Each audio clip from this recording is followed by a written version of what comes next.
Bismillahirrahmanirrahim. Assalamualaikum warahmatullahi wabarakatuh. Salam sejahtera untuk kita semua. Sahabat, mungkin ada di antara kita yang merasa cemas ketika pensiun tiba. Kecemasan yang paling umum dirasakan adalah berkurangnya sumber penghasilan ketika pensiun tiba. Nah, ini ada kisah nyata yang menarik yang mungkin bisa menjadi solusi bagi sebagian sobat semua. Ini adalah tulisan dari seorang sahabat saya, di mana beliau menceritakan kisah bagaimana beliau mengatasi kesulitan sumber penghasilan ketika pensiun tiba. Dan ini bukan direncanakan. Apa yang beliau lakukan adalah ketika anak-anaknya sudah dewasa dan sudah punya sumber penghasilan, secara spontan anak-anaknya itu membagikan rezeki kepada orang tuanya atau Pak Jim tersebut. Karena rutin rezeki yang diterima oleh Pak Jim dari anak-anaknya, lalu beliau berinisiatif, tentu setelah berkompromi dengan istrinya. Beliau berinisiatif, bagaimana kalau rezeki tersebut dianggap kita bertukar saja. Jadi dianggap seperti anak-anak itu membeli satu aset properti dari orang tuanya. Ini spontan, bukan terencana. Setelah dikompromikan, ternyata kedua pihak, baik anak, istri, setuju semua. Karena ini lebih bijak, produktif, dan adil. Jadi tidak ada kesannya seolah-olah memilih kasih gitu ya. Jadi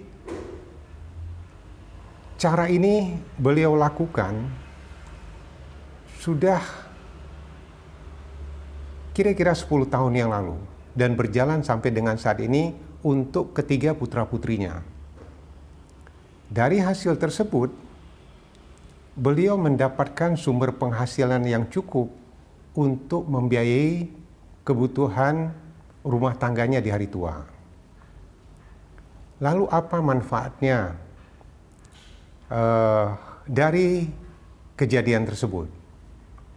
Yang pertama, tentu sebagai orang-orang yang sudah senior, pensiunan, itu membutuhkan sumber penghasilan rutin. Dengan cara seolah-olah melakukan jual beli properti kepada anak-anaknya, seperti yang dilakukan oleh Pak Jim, itu menjadi jelas ada satu sumber penghasilan. Karena anak-anak di situ juga dia menjadi terikat. Yang tadinya sukarela sekarang menjadi terikat. Dengan kata lain, Pak Jim menerima sumber penghasilan rutin dari ketiga anaknya untuk 3 unit properti yang berbeda. Nah, kebetulan memang ekonomi orang berbeda-beda, tapi kalau ini direncanakan sejak awal, sangat mungkin bisa dilakukan gitu. Itu manfaat pertama. Jadi sebagai orang tua dia menerima sumber penghasilan yang cukup untuk menutupi biaya operasional, biaya rumah tangganya ketika pensiun tiba. Manfaat kedua apa? Si anak mendapatkan properti yang nilainya kekeluargaan dan cara membayarnya pun kekeluargaan. Nah, properti tersebut karena dibeli sudah puluhan tahun yang lalu, tentu lokasinya menjadi lebih strategis dan nilainya pun jadi lebih besar. Ini merupakan peluang investasi yang bagus untuk anak-anak di masa depan. Ya, jadi anak-anak tadi dia mendapatkan satu peluang investasi melalui orang tuanya yang awalnya dia hanya sekedar berbagi tali kasih. Nah, dengan adanya ikatan seperti itu, tentu membuat suatu ikatan seperti perjanjian. Meskipun secara umum orang mengatakan bahwa kalau ada harta orang tua itu dibagikan dalam bentuk waris setelah orang tuanya meninggal.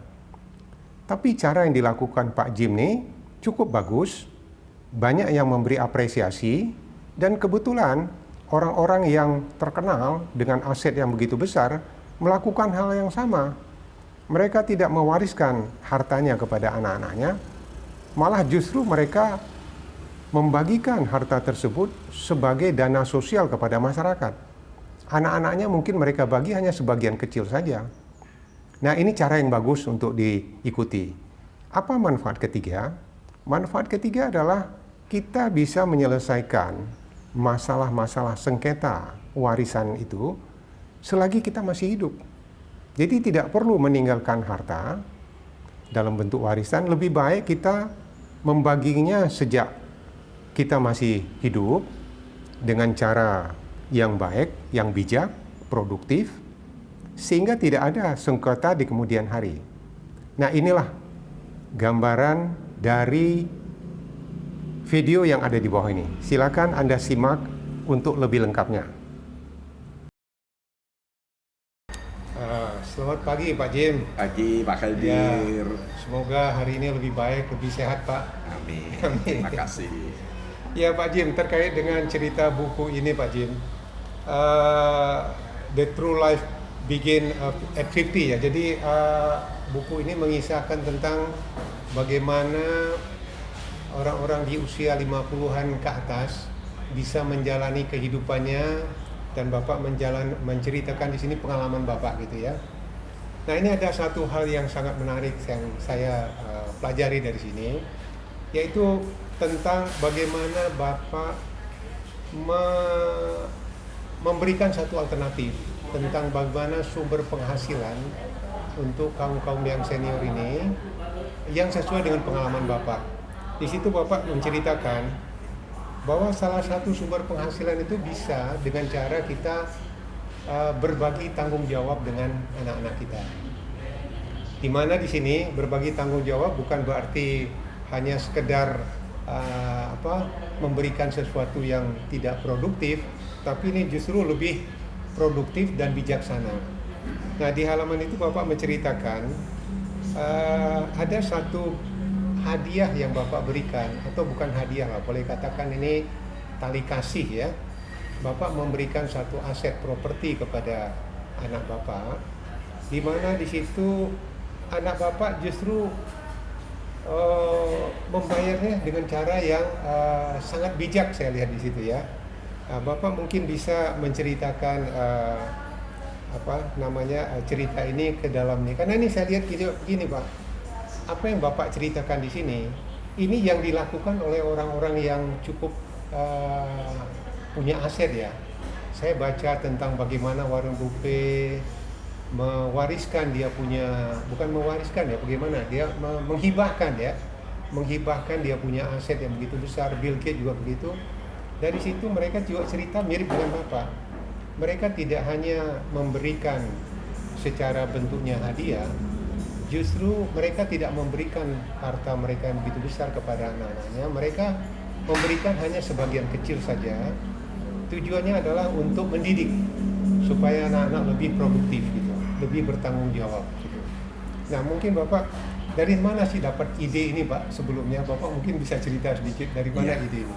Baik, Pak Khaldir dan juga sahabat-sahabat semuanya, ya ini bermula dari sebetulnya dari anak saya memberikan katakanlah sebagai satu tanda kasih ya kepada saya dan istri, kami berdua sebagai orang tuanya, di mana kami ini mempunyai 3 anak, ya, yang 3-tiganya sudah berkeluarga, ya mereka masing-masing juga sudah punya 2 anak. Nah, salah satunya ini anak kami yang nomor 2, dia secara rutin ya suka memberikan uang lah kepada istri saya, juga dengan kepada saya, yaitu sebagai satu tanda kasih aja kepada orang tua karena yang mampu memberikan itu. Yeah. Baik. Nah, meskipun sebetulnya ya saya dengan istri saya juga cukup sih ya untuk hidup di usia kami ini dengan kondisi, dengan gaya hidup yang kami jalan ini mencukupi. Nah, suatu waktu saya juga berpikir ingin menjual satu aset saya, yaitu berupa satu tanah, ya. Nah, saya berpikir kalau saya jual uang ini akan saya pergunakan memang untuk satu rencana, saya ada keinginan untuk membeli aset yang lain. Nah, ketika bincang-bincang dengan istri saya, kita juga berpikir bahwa bagaimana kalau kita juga sebelum kita jual kepada pihak lain, kita coba tawarkan kepada anak kita, siapa tahu di antara mereka ada yang mau. Nah, tadi yang saya sebut bahwa ada anak saya nomor 2 itu sering rutin memberikan uang kepada saya dan istri. Saya memang biasa mencatatnya, ya. Meskipun bukan berarti kalau dia pulang itu lupa saya nagih, enggak. Cuma memang kebiasaan saya mencatat aja kapan dia mengirimkan uang berapa, itu yang saya catat. Nah, waktu yang kami memutuskan untuk menjual tanah itu sudah dia rutin memberikan uang itu kadang sudah sekitarnya berlangsung ada kali ya, sekitar 2 tahunan gitu. Nah, saya juga pikir dengan istri sebetulnya kalau misalnya dia mau, dia bisa membeli tanah itu, nah dengan apa yang dia bayarkan selama ini juga mencukupi lah ya buat kita lah ya. Nah, kalau misalnya anak itu setuju, ya kita pikir ya udah kita jual kepada dia untuk kebutuhan kita yang lain, nanti kita cari cara yang lain aja. Ya. Nah, akhirnya setelah istri saya setuju, kami tawarkan kepada anak saya itu, dia setuju, tentu dia juga senang ya. Hitung-hitung dia bisa membeli tanah dengan cara menyicil gitu ya. Mana ada sih orang jual tanah dengan menyicil ya. Biasanya orang jual tanah ya karena sudah perlu uang. Nah, itu yang kami lakukan ya. Nah, dia juga sepakat, bahkan karena dia tahu ya tentu nilai tanah lebih mahal ya, dia bahkan menambahkan dari yang biasa dia berikan gitu, angkanya dibandingkan yang sebelum dia berikan. Ya sesuaikan dengan kemampuan keuangan dia sih. Memang dia juga berpikir daripada sisa uang itu nanti dipakai untuk konsumtif kan juga hilang begitu aja. Nah, alangkah baiknya kalau dia pergunakan bisa untuk menyicil investasi suatu properti gitu. Nah, itu yang berjalan gitu Pak Aidil. Kita sepakati dia berjalan, ya tiap bulan dia hitung-hitung, dia menyicil. Nah, ini kan menambah cash flow kami, antara saya dengan istrinya, ya kita bisa pergunakanlah untuk jalan-jalan dan sebagainya. Ya meskipun juga biasanya jalan-jalan kalau bepergian kita juga diajak oleh mereka si anak-anak ya, mereka juga membayar kita. Nah, itu Pak Khaidir yang sudah kami lakukan. Jadi sebenarnya ini ide ini bukan sesuatu yang direncanakan, tapi mengalir begitu saja. Betul. Awalnya cuma anak berinisiatif membantu tali kasih kepada orang tuanya. Lalu Bapak berpikir, apa salahnya kalau bentuk tali kasih yang anak-anak berikan selama ini ya ditukar aja sebagai bentuk seperti menukar satu aset gitu ya. Apakah pada saat itu ada sesuatu seperti merasakan ganjelan gitu Pak?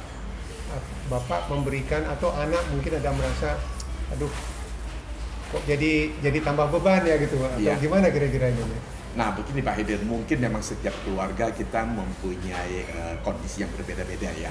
Satu hal begini dalam pemikiran saya, yang saya belajar tentunya juga dari orang tua saya, ya orang tua saya sendiri tidak mewariskan, boleh bilang harta dalam bentuk materi kepada kami, tapi yang justru yang paling berharga mereka mewariskan kepada kami bersaudara, yaitu adalah tentang nilai-nilai kehidupan. Yang paling banyak saya pelajari dari bapak saya itu adalah tentang integritas. Ya, kejujuran, bagaimana kita menjadi orang yang bisa diandalkan, bisa dipercaya orang. Nah, itu nilai yang utama yang saya pegang. Sedangkan dari ibu saya yang saya pelajari adalah bagaimana kita harus memang tidak hanya memikirkan diri kita sendiri, tetapi kita juga mau berbagi kepada orang lain. Kalau tidak ada harta, mungkin waktu, perhatian, ya membantu orang dengan segala macam cara yang kita bisa. Itu yang menurut saya nilai justru yang paling berharga yang saya diwarisi oleh orang tua saya. Nah, ini pun saya berusaha untuk menerapkannya kepada anak-anak saya, ya. Nah, meskipun saya mempunyai properti, nah dari pengalaman saya, toh orang tua saya tidak mewariskan harta kepada saya. Ya dari usaha saya sendiri, saya kan juga mempunyai aset Pak Hati, ya mencukupilah untuk kehidupan kami. Nah, ini juga yang saya tanamkan kepada anak-anak saya bahwa tidak ada kewajiban orang tua untuk mewariskan harta materi kepada anak-anak. Itu tidak ada kewajiban. Tidak ada kewajiban, ya. Tapi kewajiban orang tua yang menurut saya, yang juga saya pelajari dari orang tua saya adalah kewajiban adalah membesarkan dan memberikan pendidikan kepada anak-anak hingga mereka itu dewasa, ya bisa mandiri. Itu kewajibannya. Dan ini juga yang kami sudah terapkan kepada anak-anak kami. Mereka semuanya sudah bisa menyelesaikan pendidikannya semuanya di perguruan tinggi, dan mereka sudah berkeluarga dan mereka hidup mandiri. Dan dari profesi mereka saat ini semuanya cukuplah untuk keluarga mereka, ya, bahkan mereka bisa menabung, malah juga bisa memberi kepada orang tua. Jadi menurut saya tidak wajib juga saya itu harus mewariskan harta, toh mereka juga bisa mengumpulkan sendiri dengan usaha mereka. Ya, itu bahkan yang lebih bagus yang kita pelajari. Nah, jadi dari harta yang ada, saya pikir ya nggak ada salahnya kalau saya tawarkan kepada mereka untuk, ya, katakan kalau mereka itu nyicil. Kalau dia mau beli tanah di tempat lain kan dia harus bayar bunga. Kalau dengan saya kan boleh nyicil. Bahkan saya bilang nih ya kepada anak saya yang dia setuju itu, katakan harta tanah saya itu mempunyai satu nilai sekian gitu ya, dia nyicil. Nah, kalau dalam perjalanan waktu misalnya, seandainya ya, dia mesti nyicil dalam 20 tahun. Ternyata dalam 10 tahun saya sudah tidak ada, istri saya tidak ada. Nah, itulah rezekinya dia. Dia cukup hanya menyicil hanya 10 tahun aja dari 20 tahun misalnya seperti itu. Ya kan ya. Tetapi kalau toh juga sampai selesai semua kan juga nggak apa-apa. Sebetulnya nilai uang itu juga setiap bulan boleh bilang dia juga berikan kepada kami, tanpa mengharapkan apa-apa. Jadi sebetulnya itulah ya. Pak Aidil. Jadi dalam hal ini betul tadi kita sebagai orang tua tidak ada kewajiban meninggalkan harta atau memberikan harta warisan kepada anak-anak kita. Memang itu betul. Di sisi lain pun anak-anak tidak ada kewajiban untuk harus membiayai orang tuanya, gitu ya. Tapi dengan cara ya adanya satu tanggung jawab, kesadaran bersama, timbullah ide itu tadi. Mungkin sebagian di antara kita merasakan kok ada sisi komersilnya sama anak-anak gitu ya. Tapi ini sebenarnya bagus ya Pak ya. Bagus saling mendidik, bertanggung jawab ya. Daripada dia berikan juga seperti nggak ada bekasnya gitu ya. Tapi dengan begini kan jadi produktif gitu ya, bijak dan produktif kalau saya bilang gitu ya. Nah, kalau boleh saya tambahkan sesuatu Pak Hedi, ya kan ya. Katakan begini, anak kita kan mempunyai pasangan hidup. Betul. Bisa jadi meskipun kami nggak pernah dengar, anak juga nggak pernah bilang ya, dan bisa jadi siapa tahu anak kita waktu memberikan sesuatu kepada kita tiap bulan misalnya, meskipun mereka mampu, siapa tahu ya pasangan merasa dokok kepada orang tua kamu kok rutin memberikan uang gitu ya kepada orang tua saya kok enggak gitu, mungkin aja ya. Nah, tapi dengan dalam tanda kutip transaksi yang kami lakukan, lah ini kan sepertinya dia bukan memberikan secara cuma-cuma sepertinya gitu ya, tetapi mereka itu memperoleh sesuatu ya. Nah, memang kedengarannya seperti kita berbarteran ya, tetapi ini kan memang kesepakatan ya. Menurut saya itu satu hal yang tidak apa-apa, dan untungnya ya kan ya, anak-anak yang lain juga tidak mempermasalahkan. Betul. Gitu Pak aja. Jadi tidak ada kecemburuan. Baik di antara suami istri tidak ada kecemburuan karena ada nilai yang ditukarkan gitu ya. juga di antara adik kakaknya pun tidak merasa bahwa ini kok dikasih ke dia, kok Iya. saya enggak gitu kan. Iya, Jadi ini sangat bagus gitu ya, sangat bagus yang bisa kita contoh gitu kan. Iya. Makanya ini kita bahas sekali. Saya berulang-ulang mengkaji masalah ini, kok ini idenya bagus gitu ya. Dan ini sangat mungkin dilakukan oleh masyarakat. Sifatnya memang lebih bijak ya, lebih bijak dan produktif gitu ya. Memang Pak Hedi kalau boleh Iya. saya tambahkan, Iya. setelah buku saya ini terbit kan juga cukup banyak teman-teman saya yang membaca ini. Iya, iya. Memang ada beberapa yang kontak saya gitu ya waktu tentang Iya, iya. topik ini ya, dia Iya. bilang ya yang kamu tulis itu memang sebetulnya berlawanan dengan tradisi Biasanya, baik kita iya, Indonesia iya. maupun orang Timur kita Iya, ya. betul, betul. Tetapi ini ada benarnya juga ya. Betul, Katakan ini mungkin suatu terobosan ya kan, meskipun sebetulnya melanggar suatu tradisi, tapi Iya. satu terobosan yang memang layak untuk dilakukan Bagus. seperti yang Pak Haidir Betul, sampaikan betul, tadi Pak. ya. Betul Pak, ini sangat bagus ide ini. Dan ini sangat jarang ditemui, makanya saya angkat ide ini. Karena ini adalah sesuatu ide yang bagus. Ya, mudah-mudahan ini bisa dicontoh oleh teman-teman semua, apa yang dilakukan oleh Pak Jim. Dan kalau ada teman-teman pingin diskusi lebih jauh, bisa kontak ke kita nanti ya. Saya lanjutkan Pak Jim, ini ada beberapa yang pingin juga kita klarifikasi gitu ya.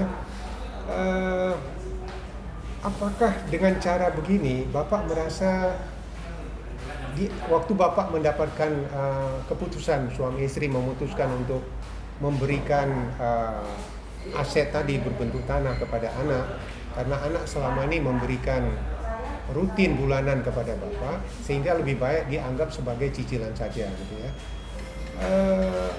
Apakah Bapak merasa ini lebih bertanggung jawab, atau bagaimana Bapak merasakan hal ini kira-kira pada saat itu? Ya, kalau menurut saya memang ini baik dalam arti kalau tentang tanggung jawab ya, berarti kita mengajak anak-anak untuk bertanggung jawab di dalam pengelolaan keuangannya mereka. Iya, Ya, iya. tadi yang saya sampaikan, ya tentunya kalau uang yang kita peroleh, ya saya mempunyai prinsip bahwa nomor satu uang yang kita peroleh dari penghasilan kita, nomor satu kita perkaya diri kita dulu. Betul. Ya, dalam arti kita penuhi kebutuhan kita dulu, termasuk menabung atau Iya, iya, investasi. iya. Ya, baru kalau ada lebihnya kita perkaya orang lain, dalam arti baru kita belanja.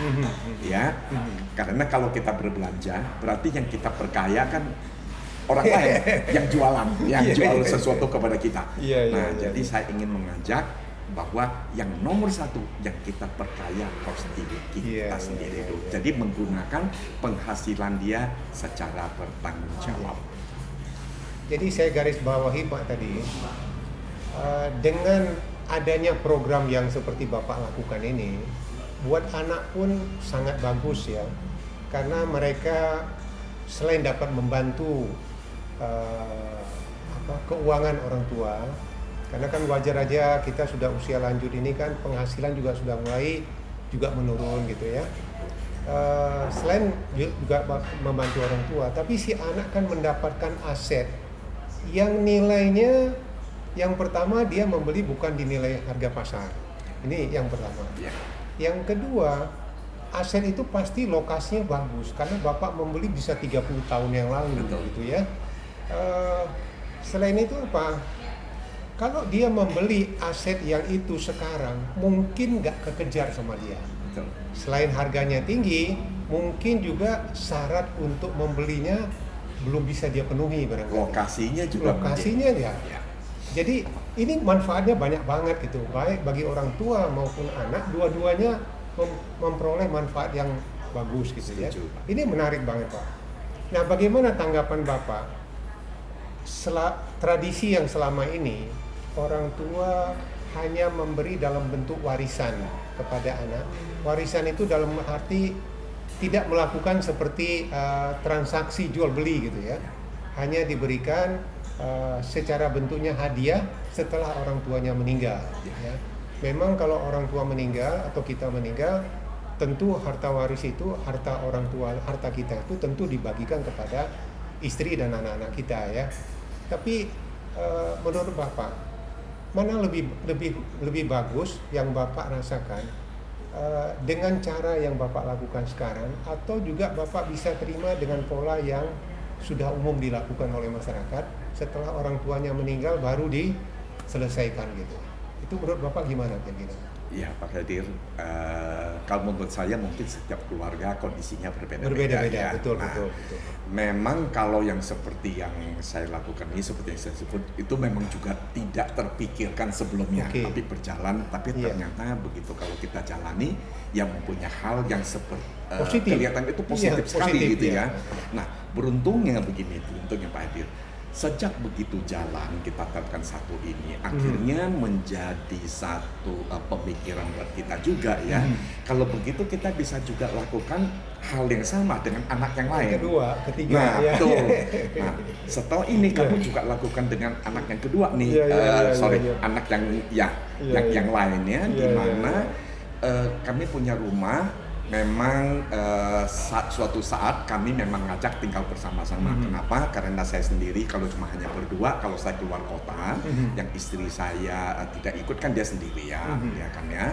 Nah, menurut saya akan lebih baik kalau udah usia-usia kita jangan tinggal sendirian. Kalau menurut saya loh ya, orang lain mungkin berbeda ya inginnya sendiri. Iya. Nah, untuk itu kami mengajak satu anak kami yang sulung. Nah, dengan anak itu kita tinggal bersama-sama. Oke. Sangat beruntungnya bahwa saya dengan istri memang menyenangi anak-anak. Iya, iya. Apalagi cucu sendiri Cucu, bakal iya. ya, tentu kita lebih senang lagi ya. Iya. Nah, anak menantu kami itu tentu juga senang karena mereka berdua Iya, memang iya. juga cukup sering keluar kota. Iya. Nah, kalau mereka keluar kota ada saya dengan istri, pasti dia juga akan lebih Pasti senang lebih ya. bagus, ya. Ya, dengan meninggalkan Iya. anak-anaknya yang masih kecil itu di rumah.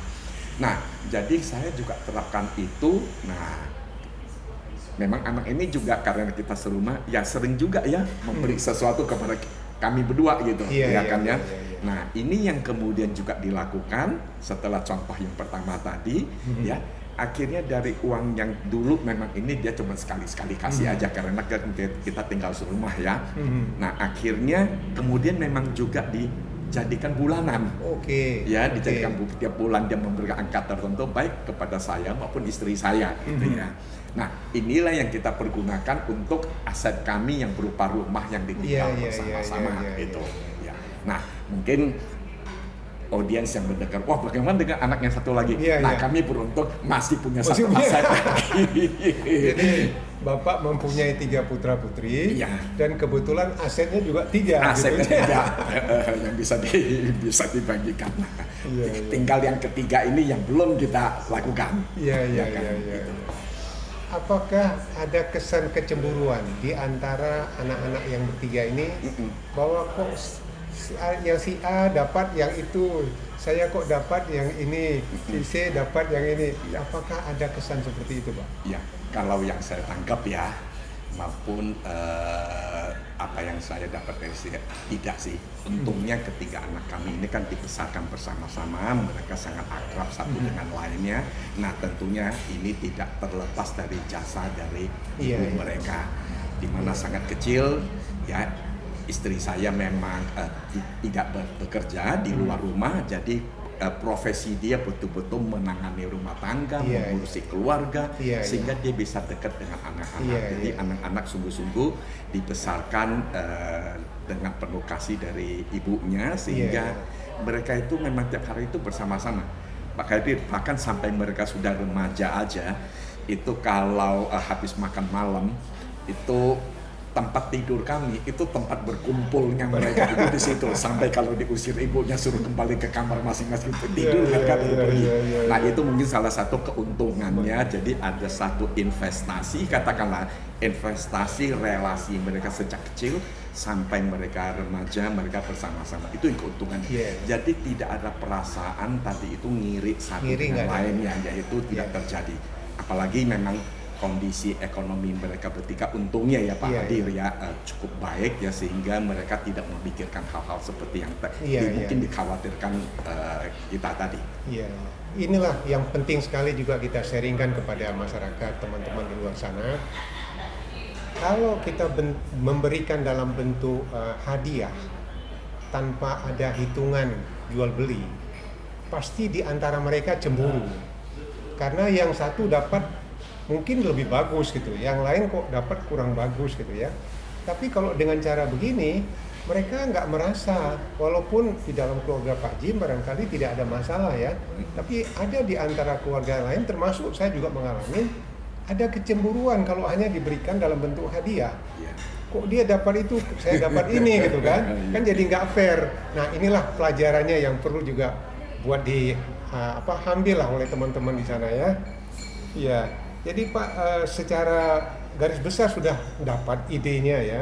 Nanti kita bisa perdalam ide ini. Kemudian kira-kira apa harapan Bapak dengan anak-anak di masa depan mereka gitu? Dengan berjalannya ini apa harapan Bapak pada anak-anak Bapak? Ya, baik kalau dari baik pengalaman saya ya, pengalaman pribadi kehidupan saya tadi yang saya singgung, menurut saya kalau buat anak-anak dan juga tentunya bagi teman-teman yang punya anak ya. Nah memang sepertinya mewariskan sesuatu yang lebih berharga itu adalah nilai-nilai kehidupan ya. Itu yang jauh lebih penting daripada materi. Iya.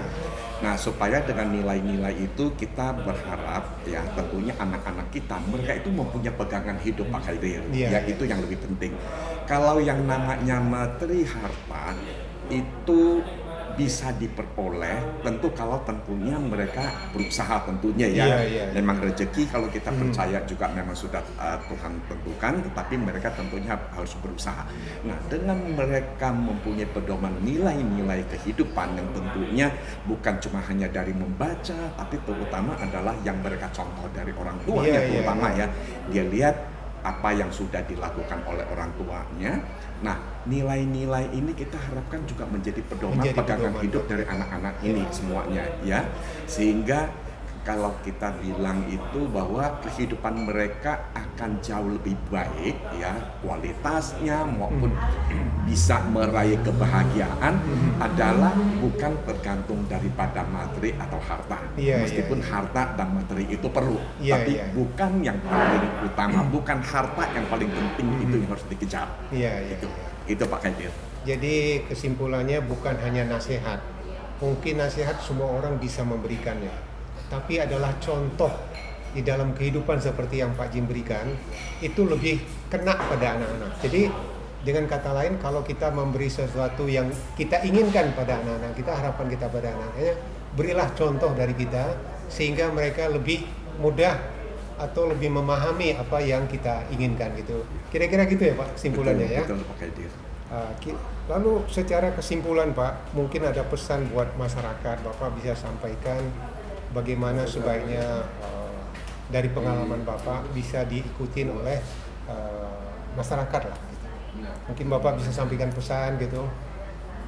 Ya, kalau tadi yang kita bincang topik kita itu tentang bagaimana kita mewariskan sesuatu, ya dari pengalaman tadi saya itu ya tadi yang saya sampaikan, wariskan nilai-nilai positif itu yang lebih utama. Dan kemudian kalau tentang harta sih ya memang tidak ada salahnya sudah dipersiapkan sebelumnya ya, entah yang mau menurut apa yang pernah saya lakukan contoh ya, tapi saya juga percaya belum tentu setiap keluarga bisa melaksanakan itu karena kondisinya bisa berbeda-beda ya. Tapi kalau memungkinkan kenapa tidak ya? Dan ada baiknya memang terbuka itu dibicarakan ya, terutama dengan pasangan kita kalau disepakati ya kita juga bisa bicarakan dengan anak-anak kita supaya memang ketika kita masih ada semuanya ini sudah terbuka, sudah selesai gitu ya. Itu yang lebih baik daripada kita sudah tidak ada, siapa tahu terjadi perebutan harta peninggalan orang tua, tentunya kurang bagus ya, begitu. Iya, jadi kalau boleh saya simpulkan, apa yang dilakukan Pak Jim ini selesai di masa kehidupan kita. Jadi dengan kata lain, kalaupun kita sudah tidak ada, kita tidak mewariskan masalah kepada mereka. Betul. Ya kan? Tapi kita sudah memberikan solusi terbaik dalam kehidupan mereka, sehingga kita pun lebih tenang Pak ya. Nah inilah kesimpulannya buat sobat semua ya. Apa yang dilakukan oleh Pak Jim ini bukan menunggu setelah kita tua, harusnya sejak kita muda kita sudah tahu ada pelajaran bagus dari cerita Pak Jim. Ini kita bisa rencanakan untuk keluarga kita ke depan. Jadi lakukanlah sedini mungkin, semudah mungkin perencanaan ini. Nah, apa yang perlu sobat rencanakan? Kalau ada rezeki, jangan hanya beli satu aset properti untuk tempat tinggal, tapi belilah untuk investasi. Nah, investasi ke depan itu bisa diwariskan dengan cara produktif dan bijak seperti yang Pak Jim lakukan tadi, sehingga bisa membangun estafet ekonomi di dalam keluarga di masa depan. Inilah kira-kira kesimpulan yang bisa kita sampaikan. Semoga sharing ini bermanfaat bagi masyarakat semua. Terima kasih Pak Jim atas waktunya, sharingnya. Mudah-mudahan ini bermanfaat bagi kawan-kawan kita semua. Nah, bagaimana kesan Anda setelah menyaksikan, menyimak video tersebut di atas? Menarik bukan? Bisa menjadi satu ide yang bisa menyelesaikan masalah sumber penghasilan ketika pensiun tiba. Jika Anda mempunyai kisah-kisah yang unik seperti tersebut di atas dan bersedia untuk kita rekam, Anda bisa dapat menghubungi kami melalui nomor WA yang ada di bawah ini. Agar program seperti ini bisa direncanakan sedini mungkin, semudah mungkin, sehingga lebih terencana, tersusun ke depan, kami mempunyai satu acara pelatihan manajemen warisan dan KPR. Itu saling terkait, di mana Anda bisa merencanakan sejak awal untuk kebutuhan sumber dana pensiun Anda di masa depan. Baik itu Anda bisa lakukan untuk anak-anak Anda, dan bisa juga Anda kembangkan menjadi satu bisnis, yaitu bisnis jasa KPR seperti yang dilakukan oleh perbankan kepada adik kakak Anda, keluarga Anda. Juga bisa kepada kerabat-kerabat Anda, teman-teman sekantor Anda, sedini mungkin. Nah, jika Anda tertarik untuk mengikuti pelatihan tersebut, Anda bisa menghubungi nomor WA yang ada di bawah ini untuk mendapatkan jadwal acara tersebut. Demikian sharing yang dapat kami sampaikan, semoga bermanfaat. Terima kasih. Assalamualaikum warahmatullahi wabarakatuh. Salam sejahtera untuk kita semua.